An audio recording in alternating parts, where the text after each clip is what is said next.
Bonjour à tous, on se retrouve aujourd'hui à l'Université de Montréal dans le cadre du partenariat que QG a engagé avec le laboratoire de cyberjustice.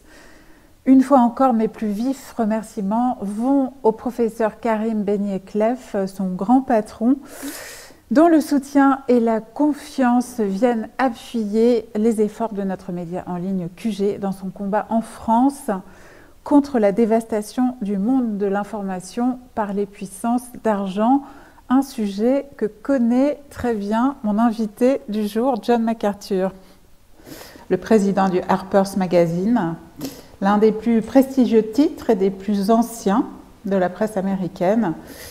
Rick est un habitué de QG, où il vient régulièrement nous faire profiter de sa vaste connaissance de la vie politique américaine et notamment de sa politique étrangère. Bonjour Rick.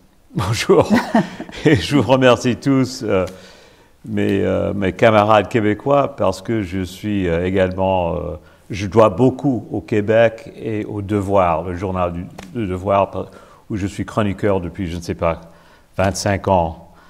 Et je viens d'apprendre le décès de Bernard Descoteaux et je suis vraiment en choc. Je suis choqué, vraiment attristé terriblement, parce qu'il m'a fait le meilleur cadeau imaginable dans le journalisme, c'est la liberté de la parole.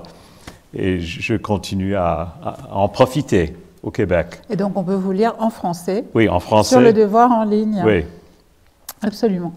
Donc nous sommes désormais, Karim le rappelait, à désormais un mois quasiment du duel Donald Trump-Kamala Harris, et l'incertitude la plus grande règne encore sur l'issue de cette présidentielle. Alors aujourd'hui, on n'est pas là pour faire des pronostics, bien sûr. On est là pour essayer de comprendre les différents scénarios qui pourraient se préciser. Est-ce que cette élection peut avoir un poids sur la situation mondiale, notamment sur les guerres en cours qui sont particulièrement sanglantes, la guerre d'Ukraine ou la situation à Gaza? Que faut-il souhaiter aussi évidemment au peuple américain dans cette affaire, aux plus pauvres d'entre eux notamment? On va parler de tout ça lors de cet entretien avec vous, Rick McArthur. La dernière fois que vous êtes venu sur QG, c'était à Paris. C'était pas si ancien, c'était au printemps dernier. Et Trump faisait la course en tête devant un Joe Biden totalement fantomatique, qui multipliait les lapsus et les faux pas, au sens propre et au sens figuré. Alors cette fois, évidemment, la situation a changé. Une candidate démocrate nouvelle, plus jeune, plus énergique, a surgi. Elle a été interviewée pour la première fois en longueur il y a quelques jours aux États-Unis, où on ne l'a pas beaucoup bousculée, d'après ce que j'ai lu dans la presse. Qu'est-ce que vous en avez pensé? De son entretien avec c'était avec qui? C'était avec journaliste, une journaliste de CNN, de MSNBC. MSNBC, ça c'est la porte-parole du Parti démocrate, MSNBC. Alors c'est pas sérieux, mais il faudrait qu'on parle de son débat avec Trump, où elle a eu l'intelligence, la sagesse tactique de reculer et laisser Trump parler comme un fou, comme un idiot. Avec ces histoires de migrants qui mangeaient des chiens, des chats, etc., dans la petite ville d'Ohio. Et autre chose, la tuerie d'enfants après leur naissance. Vous savez que Trump on avait parlé, on avait discuté sérieusement, comme si c'était vrai. Mais en laissant Trump à parler comme un fou, elle n'a rien dit. Elle n'a quasiment rien dit de ses positions. Et c'était fait exprès. On a choisi Harris pour la seule raison qu'elle reste soudée à l'administration démocrate au pouvoir maintenant. Et impossible, même si elle voulait se distinguer un peu de la politique américaine, de la politique étrangère de Biden, elle ne peut pas, en tant que que militant du Parti démocrate. Ce qui est remarquable dans tout ça, on ne va pas tomber dans le bourbier de la politique interne du Parti démocrate, mais très vite, le Parti démocrate, c'est très, très discipliné. Il y a une discipline presque communiste chez les démocrates. Et vous avez vu, au moment où Biden il s'écroulait, il était totalement en panne. Il y avait des politiciens, des politiques sérieux comme le président de la Californie, Newsom, qui avait déclaré au sommet de la crise, on ne va pas quitter, on ne va pas laisser tomber Biden. C'est le président qui a fait le plus de transformations sociales et politiques de notre histoire. Et c'était juste à côté de Roosevelt, Lincoln, Washington, etc. Il a dit des bêtises extraordinaires parce que lui, il voulait se présenter pour la présidence. Et il faut démontrer, comme on faisait à l'époque de Brejnev, ou de Khrushchev, ou de Staline, une loyauté totale au chef du parti, parce que le président Biden, c'est le chef du Parti démocrate. Alors, on choisit Harris justement pour éviter quoi que ce soit comme débat à la convention. Il y a eu des petites voix qui se sont soulevées pour 2 minutes, qui disaient peut-être on pourrait faire un petit mini-primaire avant la convention avec 2, 3, 4 candidats juste pour voir, etc.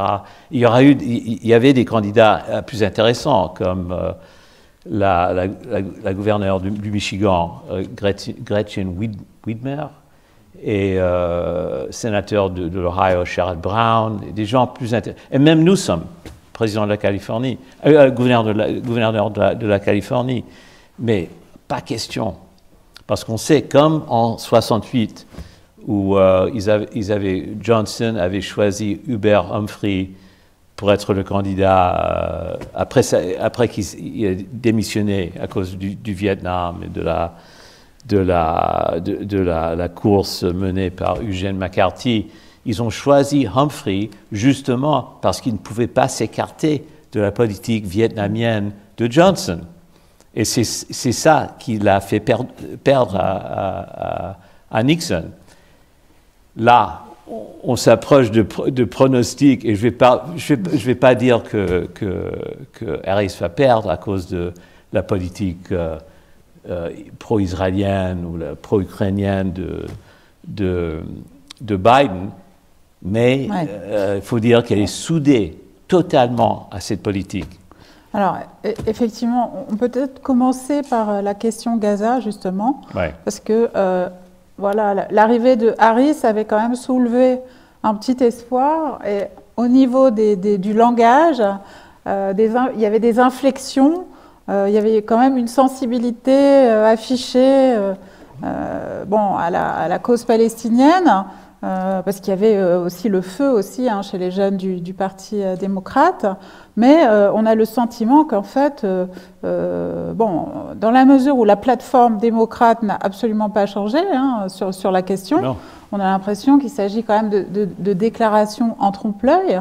Là, je reprends les analyses, par exemple, qu'a pu faire chez nous Sylvain Sipel sur Orient 21, qui est un des meilleurs connaisseurs du conflit israélo-palestinien.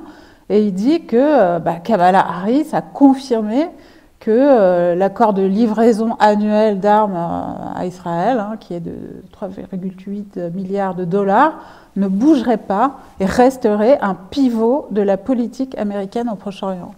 Tout à fait, tout à fait. Il n'y a rien à dire contre son reportage, sauf qu'elle a dit...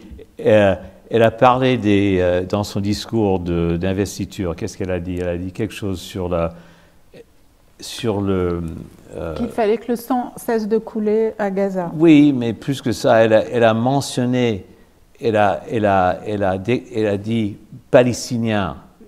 Elle a déclaré qu'il y avait des Palestiniens qui avaient des droits, je pense. J'ai oublié la phrase exacte. Mais tous les gauchistes, les faux gauchistes du Parti démocrate ils en étaient ravis. Vous voyez, c'est la chose la plus radicale qu'elle aurait pu dire, que les Palestiniens existaient, qu'ils avaient peut-être des droits. Mais c'est rien du tout, ça ne veut rien dire. Parce que bien sûr, le jeu de Netanyahou, c'est de pousser jusqu'à ce que les seules fois dans notre histoire, 2 fois, il y a des présidents américains qui ont interdit des premiers ministres israéliens de faire n'importe quoi. C'était Eisenhower lors de la crise de Suez en 1956 et Reagan lors de l'invasion du Liban dans les années 80, qu'ils ont dit ça va s'arrêter maintenant. Et Ben Gurion et Begin ont reculé. Mais depuis Reagan, il n'y a plus question d'interdire quoi que ce soit. Et ça va continuer. Alors, bon, effectivement, Ouais. vous confirmez que si Kamala Harris était élue, il n'y aurait pas d'amélioration tangible pour les Gazaouis. Mais si Trump est élu, que se passe-t-il? Est-ce que la situation... Je ne veux pas plaisanter au sujet d'une question tellement sérieuse et horrible, parce que c'est l'horreur à Gaza. Et ça continue maintenant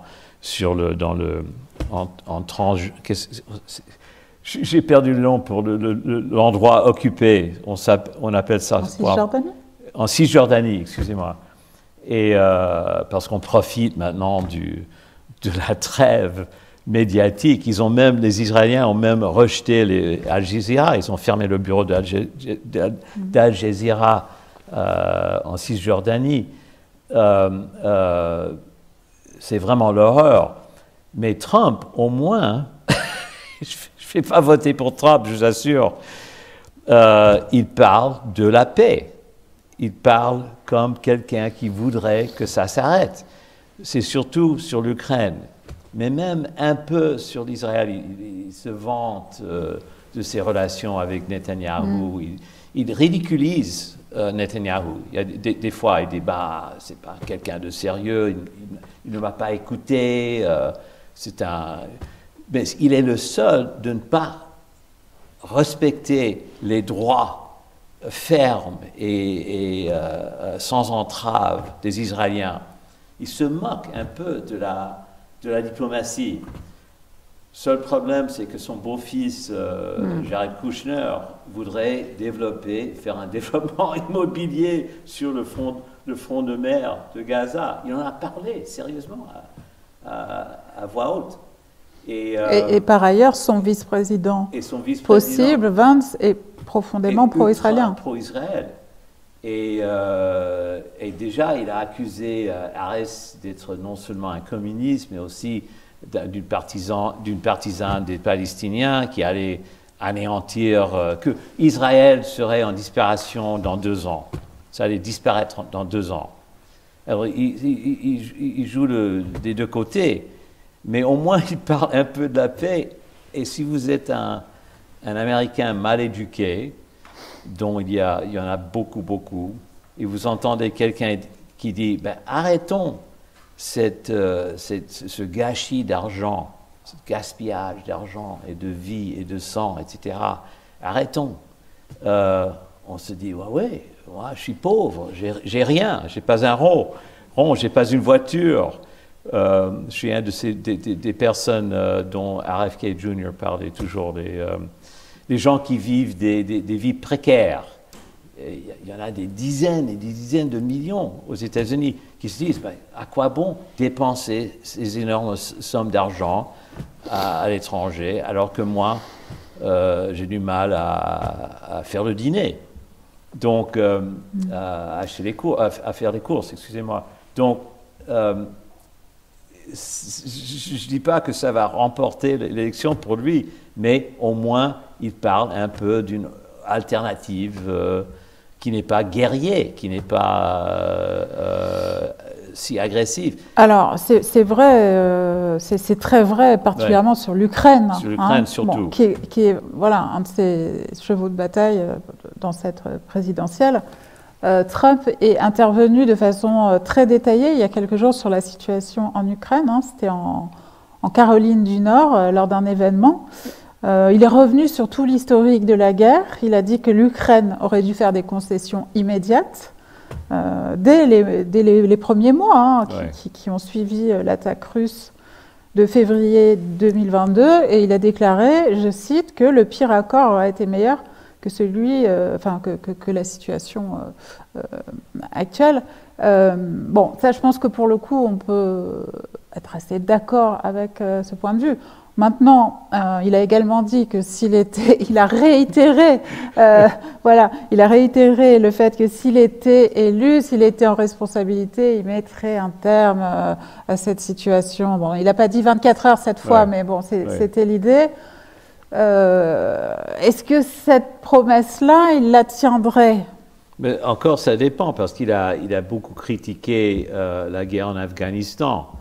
Il aurait pu mettre fin à l'occupation de l'Afghanistan. Il y avait 4 ans pour se débrouiller. Il ne l'a pas fait. C'est Biden qui a finalement fait sortir les troupes de l'Afghanistan. Alors moi, j'ai tendance à dire que Trump, dans les affaires étrangères, c'est un grand timide. Il n'ose pas vraiment se présenter sur la scène internationale. Il aime insulter les gens, se moquer de l'OTAN, etc. Mais de faire quelque chose de sérieux, de substantif, c'est pas dans son, je sais pas, c'est pas dans sa tête. Il sait pas. Et il y a jamais de contexte chez Trump. Alors quand on parle, par exemple, il se trompe sur Zelensky. Il y a une tragédie chez Zelensky. Vous aurez pu lire l'article sur la tragédie de Zelensky de Harper's il y a 1 an et demi. Mais Zelensky cherchait une sortie de la crise avant l'invasion. Il voulait respecter les accords de Minsk, etc. Et il voulait trouver un compromis. Mais il a été détourné par Biden et encore par Boris Johnson. Il a été empêché de le faire. Il a été empêché de le faire par Boris Johnson. Par Boris Johnson, mais qui a servi d'émissaire des États-Unis dans cette affaire. Mais je ne sais pas s'il ignore ces faits-là. Mais pour Trump, l'OTAN, c'est un gâchis d'argent. Mais il ne comprend pas la menace de l'OTAN vue de la Russie.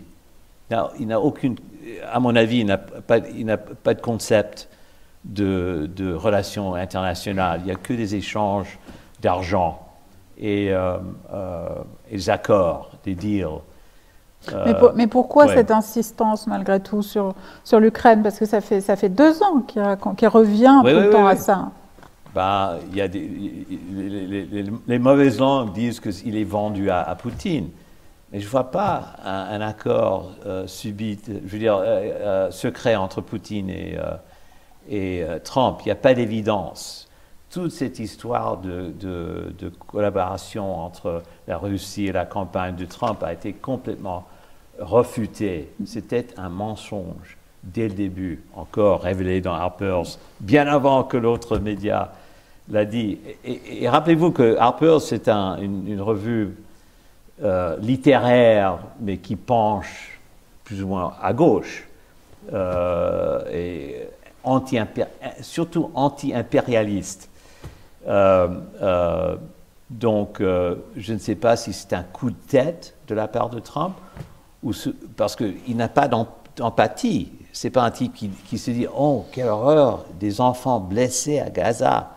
Quelle horreur des vies, des mutilés de guerre de l'Ukraine, la guerre des tranchées, quelle horreur, ça me fait rappeler les images de la Grande Guerre, des trucs comme ça.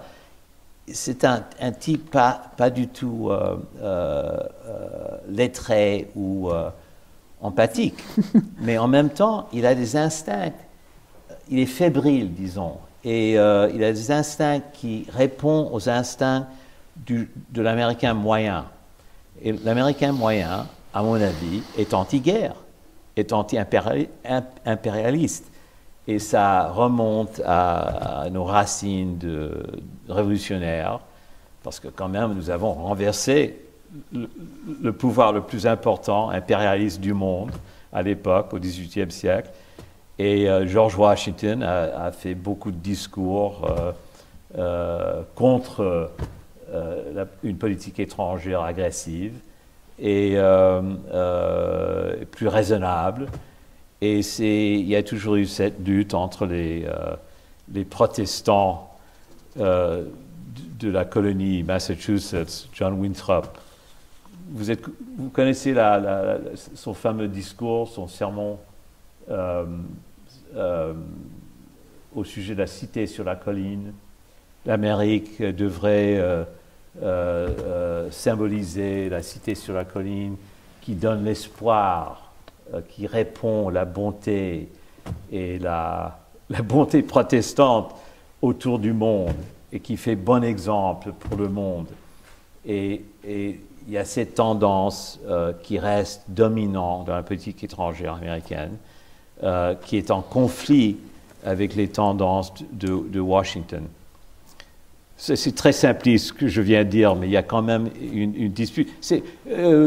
Plus récemment, c'est Woodrow Wilson qui a incarné l'esprit protestant et bienveillant de l'Amérique, qui remonte directement à ce discours de Winthrop au XVIIe siècle.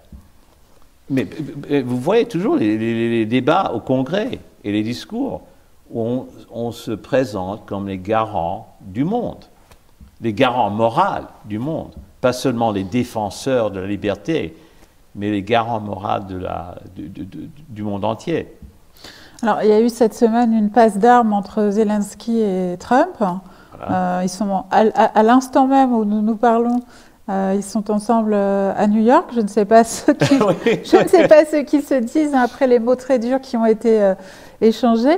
Mais vous n'avez pas encore répondu à cette question, Rick. Si Trump est élu, est-ce qu'on va vers un règlement, malgré tout, assez rapide du conflit en Ukraine? Est-ce que les négociations en seront facilitées, oui ou non? Les négociations seront entamées. Ce sera obligatoire, parce qu'il pourrait mettre son veto sur des dépenses militaires. Et de surmonter un veto, il vous faut 2/3 des deux chambres. Et donc, il n'y aura pas 2/3 de vote pour, à mon avis, pour continuer la subvention en Ukraine. Et il sera obligé de faire un accord je ne sais pas si ce sera un trêve ou un accord de paix temporaire ou quoi, mais il va faire tout de suite des efforts. Si ça réussit, je serais étonné parce que il y a toujours l'Europe qui est en jeu là, et l'Union européenne est très faucon, très agressive. Mais est-ce que l'Union européenne peut continuer à soutenir les Ukrainiens sans les États-Unis? Ça paraît quand même... Pour quelques mois. Ça paraît quand même très difficile à imaginer. Pour quelques mois. Mais il y a l'industrie française qui profite maintenant. Ils rattrapent un peu avec des Américains l'industrie d'armement. Je ne sais pas, les Britanniques également. Je ne suis pas sûr sur les Allemands. Mais on construit beaucoup de missiles maintenant en Angleterre et en Pennsylvanie et en France. Est-ce qu'il y a des empêchements là de vendre des missiles à l'Ukraine? En France? En France, okay. J'en serais très étonné. Oui, j'en serais très étonné, oui. Alors, l'Europe pourrait profiter d'une baisse de vente d'armes venant des États-Unis, et il y aura des politiciens qui vont critiquer Trump pour avoir laissé tomber cet grand avantage que nous tenons avec nos clients israéliens et ukrainiens. Israël, c'est à part. C'est quelque chose vraiment de bizarre que je le dis souvent que Israël, c'est un peu le 51e État des États-Unis. Et ce qu'on voit, c'est pas aujourd'hui, c'est hier que Netanyahou s'est adressé à l'ONU, à l'Assemblée générale. Il parle, rappelez-vous, dans un Américain parfait, colloquial. Il a grandi à Philadelphie. Il est presque américain. Il connaît absolument, il sait exactement comment s'adresser à la foule américaine. Et c'est pas le seul. Golda Meir aussi, elle a grandi à Milwaukee. Elle est plus américaine elle était plus américaine que Netanyahou. Et j'ai très peur que ça va sombrer dans un... Il y a Trump encore, j'ai vu ça, il a dit on va pas sombrer dans une troisième guerre mondiale. Mais pour quelqu'un qui soutient la paix, c'est très impressionnant. C'est pas un type impressionnant, mais ses paroles sont quand même importantes parce que c'est vrai qu'il y a un risque. Il y a un risque que la guerre s'étende et que ça déborde plus loin que le Liban. Alors, j'aimerais qu'on revienne tout de même sur les tentatives. Alors, est-ce que j'ai répondu à la question? Je pense qu'il fera des efforts, on va revenir, mais je ne peux pas dire que ça va réussir parce qu'il y aura des Européens qui vont le contrarier, le contredire, et il y aura aussi cette compétition entre usines d'armement européennes et américaines. Ce serait bien la première fois que les vassaux européens se rebellent. Oui. Mais bon. Oui. Oui, le candidat Trump a été victime tout de même de 2 tentatives d'assassinat avérées. C'est tout de même un fait remarquable hein, dans une campagne électorale, même dans un pays lourdement armé comme le vôtre. Le dernier individu impliqué dans cette tentative a directement invoqué la guerre en Ukraine comme motif d'action. Bon, même si ça s'apparente à une tentative individuelle, mais on n'en sait rien après tout. Qu'est-ce que ça signifie à vos yeux? Est-ce qu'il faut en déduire que le personnage gêne des lobbies puissants, voilà, pour les raisons que vous venez d'évoquer d'ailleurs, hein, voilà, notamment celui de l'armement, ou est-ce que c'est le climat d'hystérie totale que lui-même contribue à déchaîner, qui produit ce genre de faits, qui, vus du côté européen, sont quand même stupéfiants?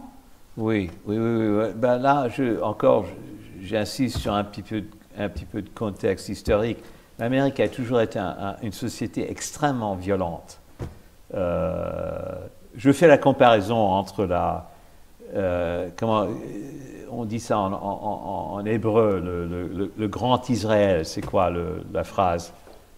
Eretz Israël. C'est très, très destin manifeste à l'américaine.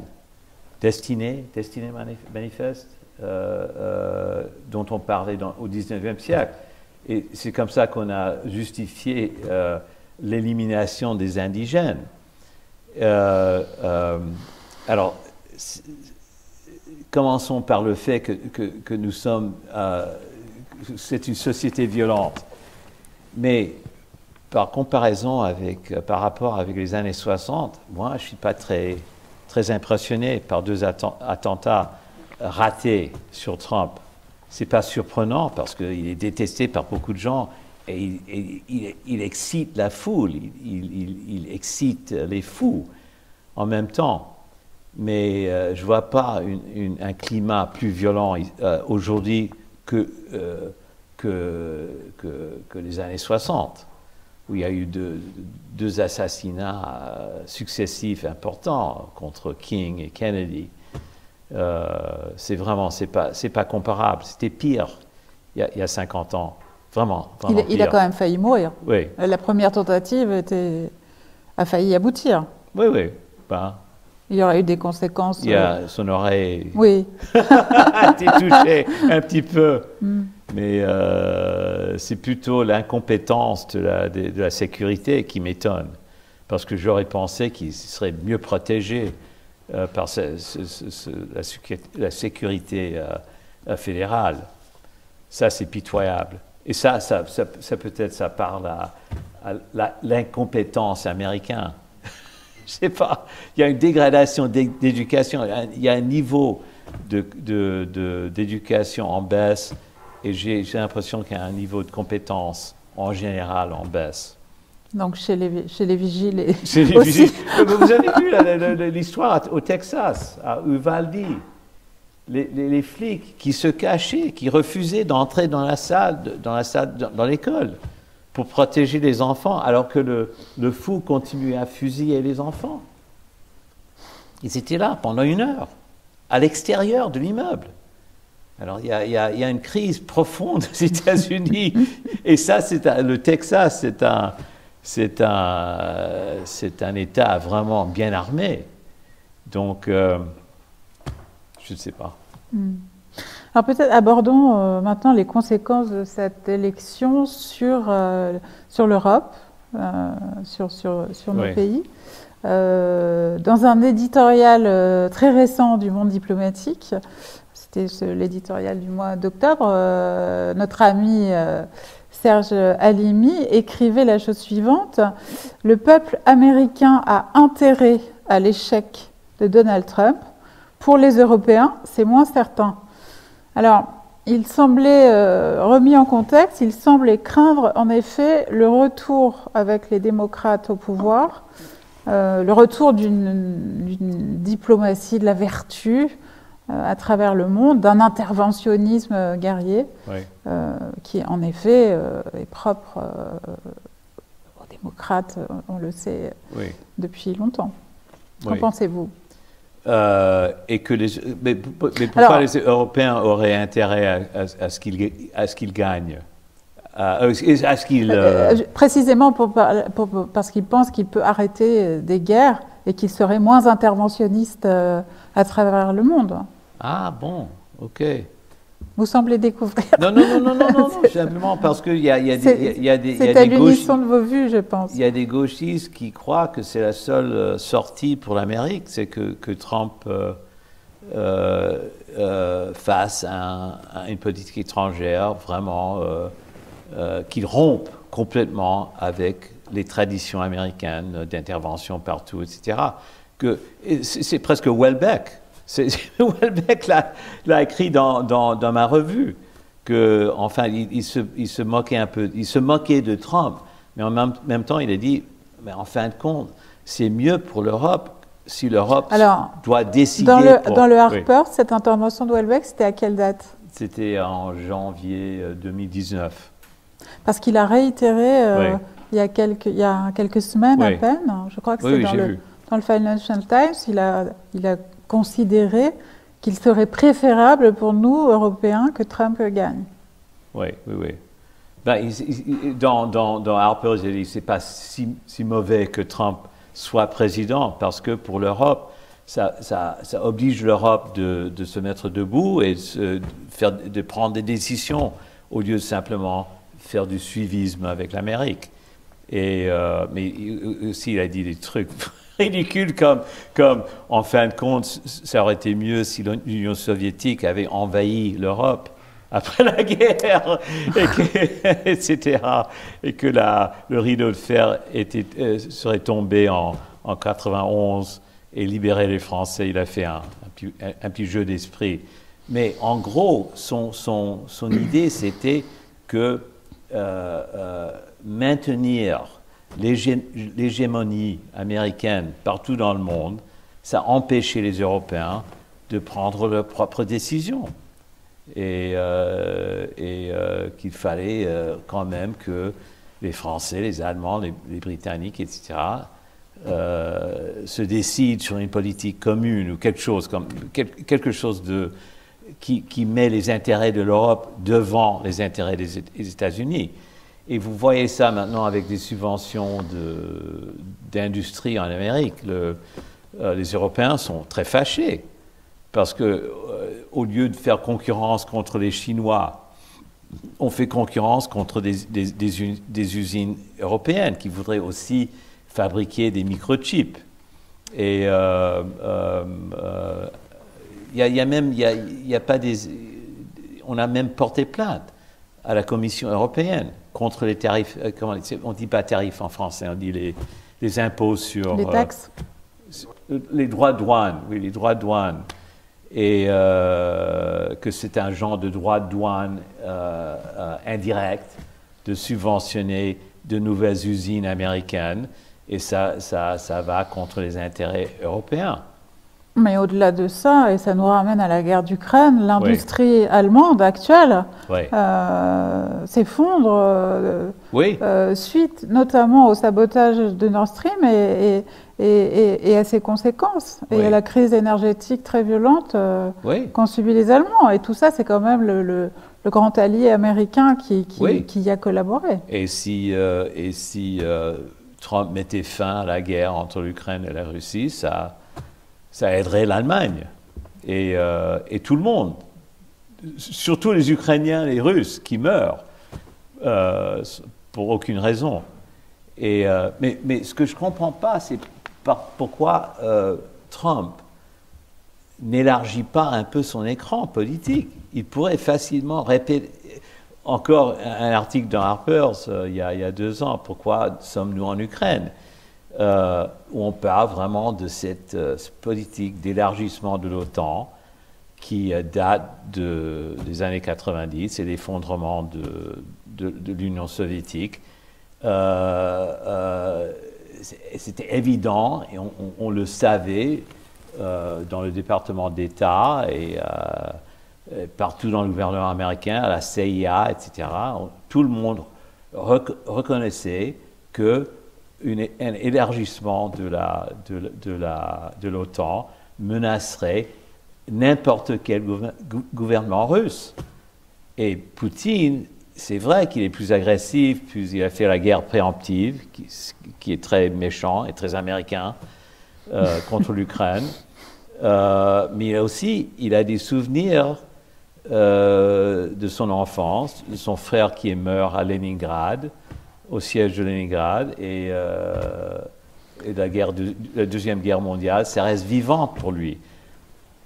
Sans parler de l'invasion de Charles XII, de la Suède, qui voyait dans l'Ukraine le passage vers Moscou. Donc, historiquement, les Russes ont peur d'être envahis, et c'est clair. Mais Trump n'en parle pas. Je ne sais pas si c'est parce qu'il ignore l'histoire, mais il est ignorant de l'histoire, mais il faut quand même reconnaître qu'il y a des peurs et des sensibilités profondes en Russie qui n'ont rien à voir avec l'éthique protestant inventée dans le Massachusetts en 1640. Excusez-moi. Je reviens à la première partie de la phrase de Serge Halimi que je vais vous citer. Le peuple américain a intérêt à l'échec de Donald Trump. Est-ce que c'est une phrase que vous partagez, vous? Je ne suis pas trotskiste, je vous assure. J'ai un côté gauchiste influencé par les radicaux des années 60 qui sont toujours en vie, qui pensent que sans une réorganisation du Parti démocrate, il n'y aura jamais de réforme aux États-Unis. Si on continue sur cette voie, et vous êtes tous au courant du fait que le Parti démocrate s'est penché beaucoup à droite ces dernières décennies, ce n'est plus le parti traditionnel de Franklin Roosevelt. Ils ont rejeté les syndicats avec la promulgation de l'ALENA et aussi important, l'accord avec la Chine, la normalisation des accords d'échange avec la Chine. Ils ont complètement renversé la coalition traditionnelle démocrate. Et c'est pour ça que les ouvriers américains sautent dans les bras, quelle horreur, de Trump. Milliardaire, oligarque, un type anti-syndicat qui triche, qui ne payait pas, qui exploitait les ouvriers immigrants des sans-papiers.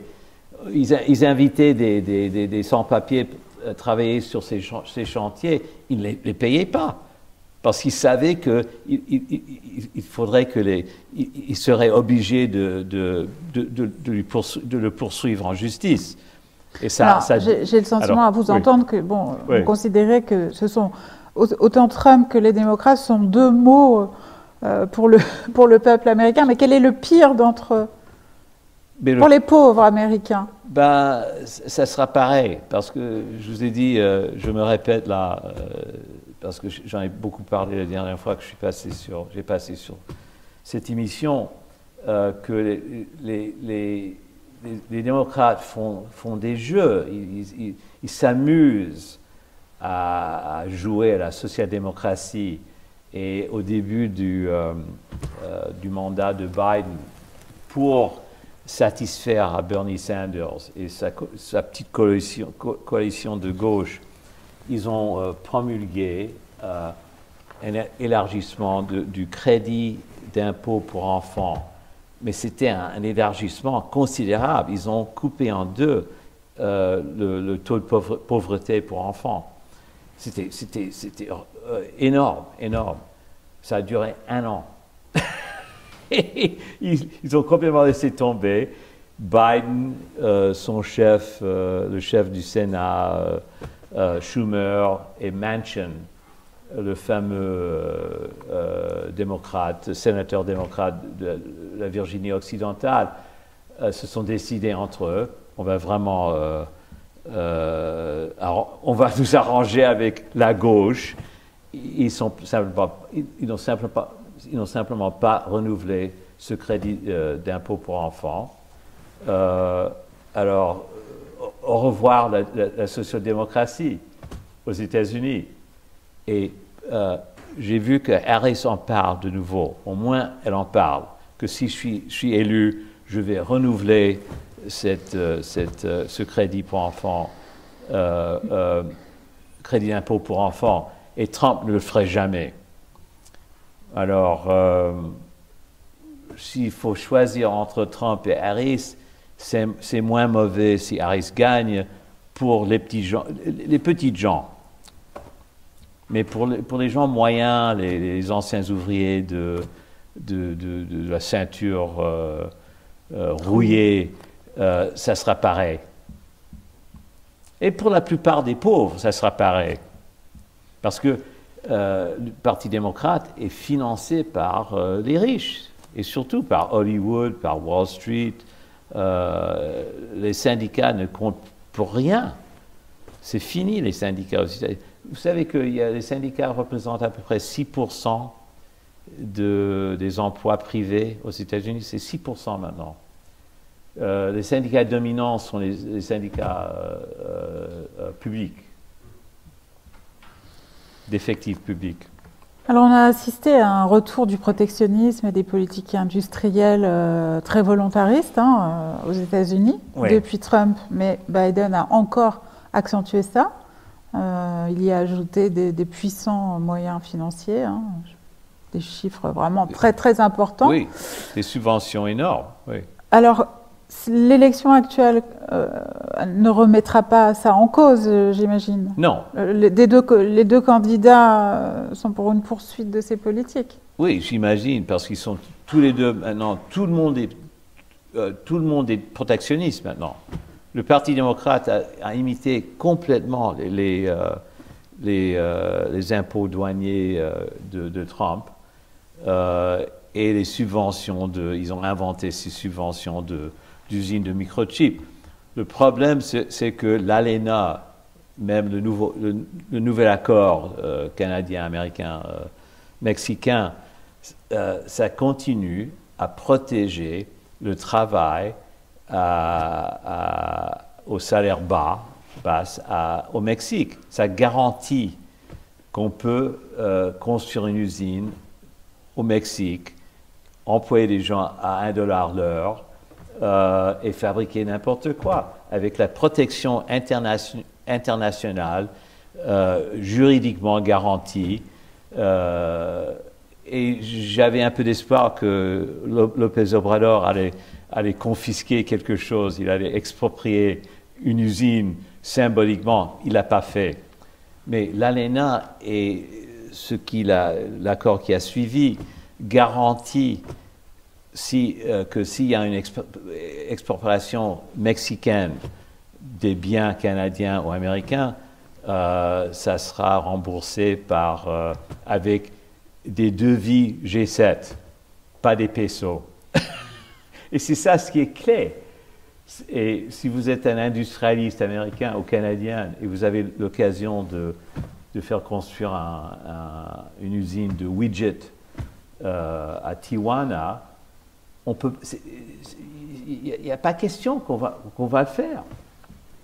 On est maintenant protégé par un accord très puissant, très important. Alors, la délocalisation de l'emploi américain va continuer en même temps qu'on fait construire des usines de microchips où il y aura beaucoup moins d'employés, beaucoup moins d'ouvriers. Ce qu'on appelle le low-tech, les usines moins sophistiquées, il y avait quand même beaucoup de monde qui travaillait. J'ai fait tout un papier pour le Monde diplomatique sur une usine de bougies dans l'Ohio qui, à l'époque, avait, je ne sais pas, 2000 d'employés, 2000 de salariés. Tout est parti au Mexique et la petite ville de Fostoria. Il n'y a plus rien. Il y a maintenant la drogue qui rentre. Il y a les marchands, les commerçants de drogue venant de Détroit, et je ne sais pas, ou du Mexique. Est-ce que vous connaissez un peu le philosophe britannique John Gray? Ça vous parle? Alors, c'est très rare dans notre milieu de voir un intellectuel passer de droite à gauche. Plus typique que les gauchistes devient droitiste. J'en ai vu plein. Et Gray, qui était conseiller à Margaret Thatcher, a compris que le libéralisme, c'était fou. Mais ce n'était pas simplement illogique et fou, c'était destructeur non seulement de l'industrie, mais de la culture. Qu'est-ce qui lui a fait prendre conscience de ça? Peut-être qu'il a vu ce qui s'est passé dans les villes comme Manchester et Leeds, et les endroits comme ça, où la culture industrielle, c'est plus que l'usine. C'est le syndicat, c'est le restaurant du coin, c'est la quincaillerie, tout le monde les gens qui fument. L'interdiction de la fumée, ça a beaucoup il y a des gens qui me disaient que c'est ça qui a vraiment détruit la classe ouvrière, qu'on ne peut plus se rassembler, se réunir dans un bar et continuer la conversation parce qu'il faut sortir du bar et, pour fumer légalement. Mais en tout cas, Gray a compris que la culture telle qu'elle, industrielle, c'est plus que l'usine. Et dès qu'on détruit l'usine et ce que l'usine produisait, on détruit en même temps les liens sociaux entre ouvriers. Et on ne peut pas le faire revenir comme ça. Ça ne se fait pas. On ne peut pas le reconstruire, le rebâtir d'un coup. Et c'est ça, et c'est pour ça, et je vais faire un petit pronostic là, et c'est ça, je viens de dire, justement, je viens de le dire à Serge, à Limi, que les jeunes des petites villes désindustrialisées dans le grand Midwest aux États-Unis n'ont même plus un souvenir. Ils sont trop jeunes pour avoir un souvenir d'un emploi stable.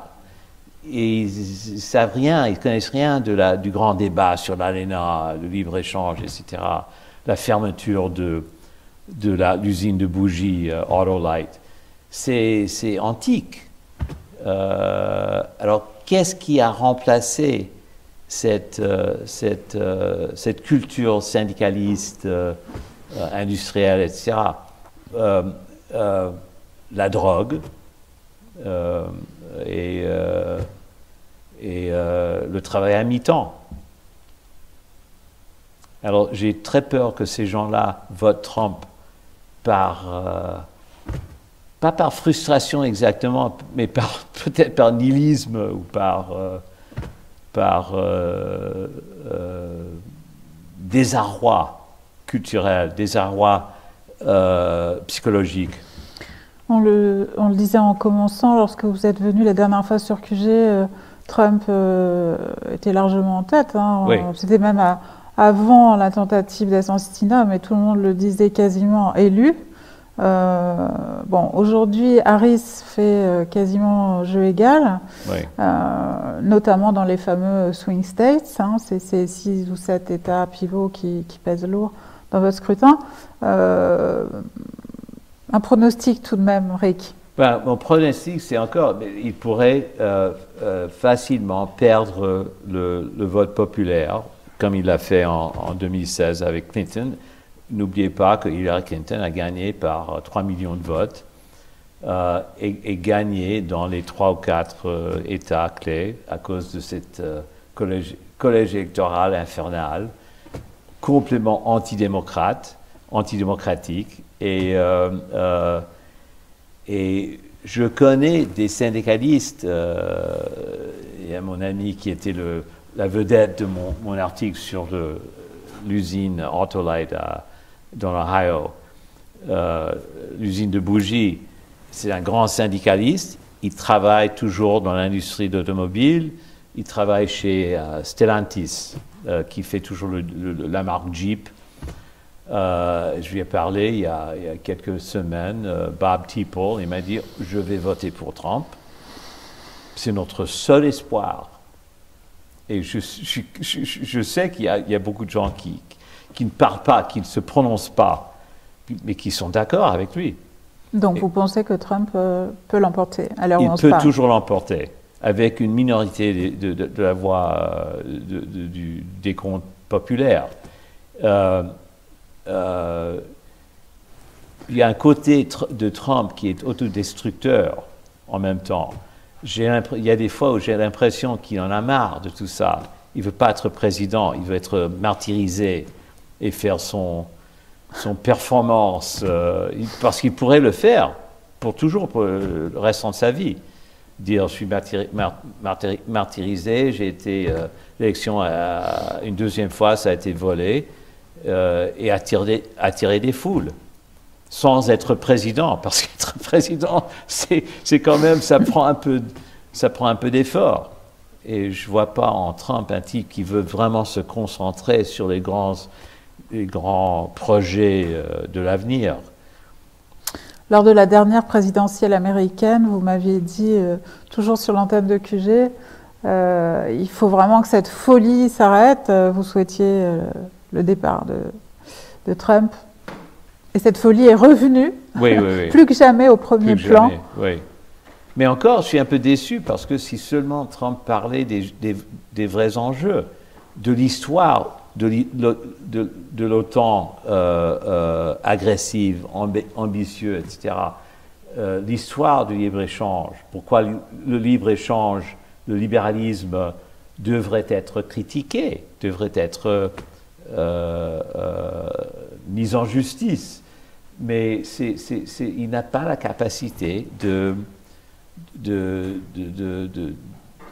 j'ai jamais entendu une seule phrase sortant de Trump qui suggère de la réflexion. Je pourrais être, si vous voulez me corriger, corrigez-moi, mais c'est pas un type qui se dit, ben attendez, je vais songer pour un instant avant de parler. Jamais. Et Harris, c'est une tacticienne. C'était un peu un robot, et elle va suivre la ligne du Parti démocrate jusqu'au bout.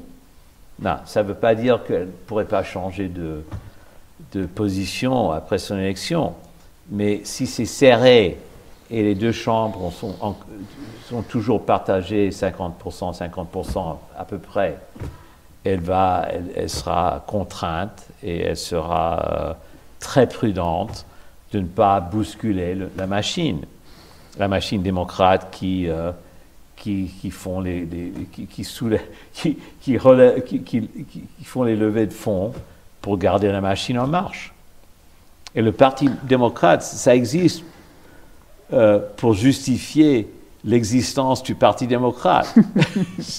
C'est surtout ça. Effectivement, la dernière fois qu'on s'est parlé, Oui. Vous me disiez que si Biden était encore en place, c'est parce qu'il était l'apparatchik absolu Ouais. et qu'il était l'homme qui tenait justement de faire le parti et qu'il était dans le cirage sur à peu près tout, mais pas quand il s'agissait de réprimer l'aile gauche du Parti démocrate, les partisans de Sanders, etc.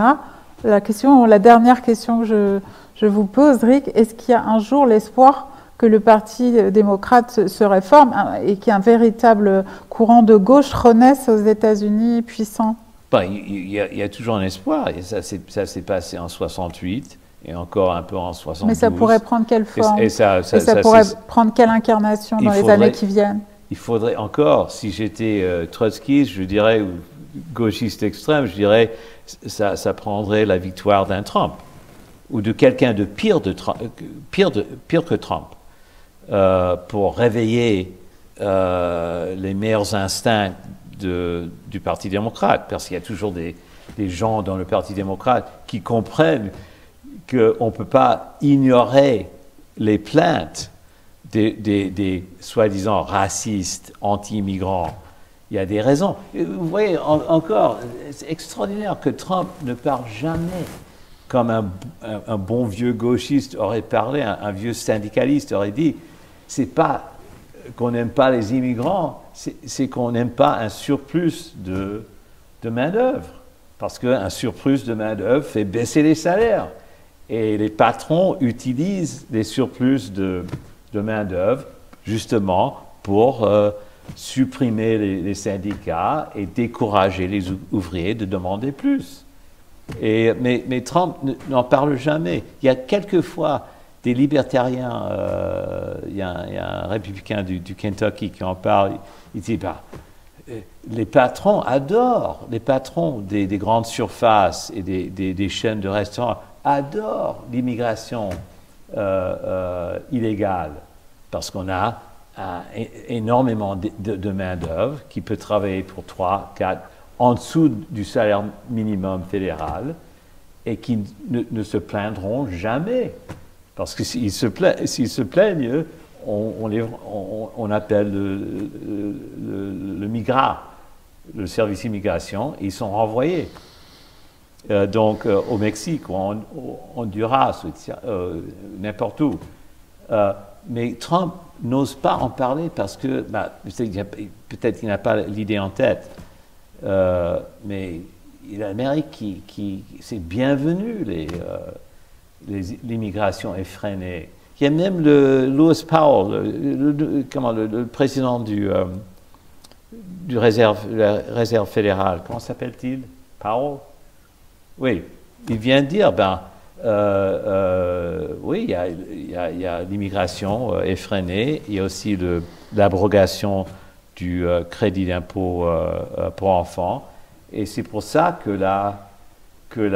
les salaires sont en baisse et que l'économie va pas très bien en ce moment. Non, on ne fera pas de Trump un leader syndical.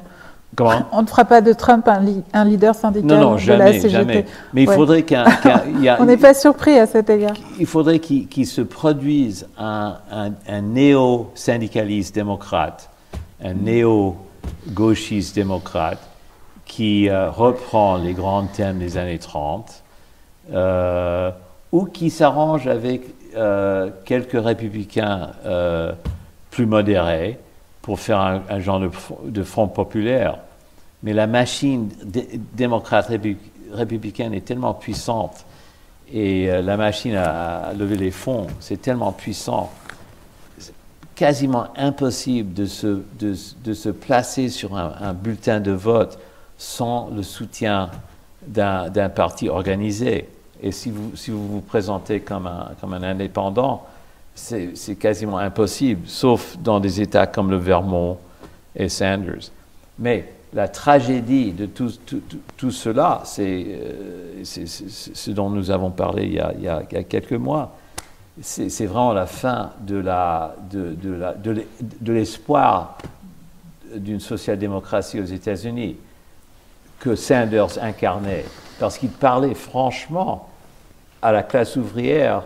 Il y a beaucoup d'ouvriers qui auraient pu voter, qui ont voté Trump, qui auraient pu voter Sanders. Si Sanders avait été le candidat démocrate, le Parti démocrate se serait rangé contre lui. Mais les indépendants et les gens qui ont voté Trump, qui étaient dégoûtés par le libéralisme de Clinton, auraient pu facilement voter pour Sanders. Mais il a été complètement marginalisé. C'est un peu sa faute. Merci Rick MacArthur pour tous ces éclairages. Une dernière question tout de même sur la situation française, parce que vous êtes un observateur attentif de notre vie politique. Vous venez souvent nous voir à Paris. On vient quand même de vivre un été pour le moins particulier. Qu'est-ce que ça vous inspire ? Ben encore, ça remonte à l'idée de l'oligarchie. Le plus grand danger à la démocratie, c'est pas le fascisme, c'est pas le communisme, c'est l'oligarchie. Il y a une oligarchie politique en France qui mène le jeu, qui mène la politique. Et je l'ai bien vu, je vous ai montré ça au début de la discussion. Vous pouvez en parler. Dans le monde, on raconte récemment une rencontre, une réunion entre François Hollande, socialiste, et Macron, c'est en mars dernier, où il conseille Macron d'aller plus à droite et de dire il faut vraiment... Il conseille à Macron de gouverner avec la droite. De gouverner à droite. Le socialiste Hollande. Et Macron dit, bah, je ne sais pas, je ne vais pas offenser mon aile gauche, je ne sais pas exactement ce qu'il a dit, mais il n'osait pas. Maintenant, il ose tout. Il ose tout. Mais ça remonte encore à l'Europe, le référendum de 2005. Il y avait un vote populaire, 55% contre la Constitution européenne en France. Et tout de suite, Sarkozy a signé le traité de Lisbonne pour contourner le vote. Alors, il y a sans arrêt aux États-Unis, en France, et peut-être c'est pareil dans d'autres pays, de simplement subvertir la démocratie, sans jamais dire je refuse que vous votez pour quoi que ce soit. On vous permet de voter, mais si vous votez, vous faites un mauvais choix, on va simplement ignorer votre choix. On va s'asseoir dessus. On va s'asseoir dessus. Et vous allez vous contenter avec la nouvelle Europe et le néolibéralisme. Alors, je suis très déçu par ce qui se passe en France. Et j'ai un tout petit peu d'espoir avec mon ami. C'est pas mon ami, mais je connais un peu maintenant le centriste catholique Charles de Courson. Et là, j'ai un peu...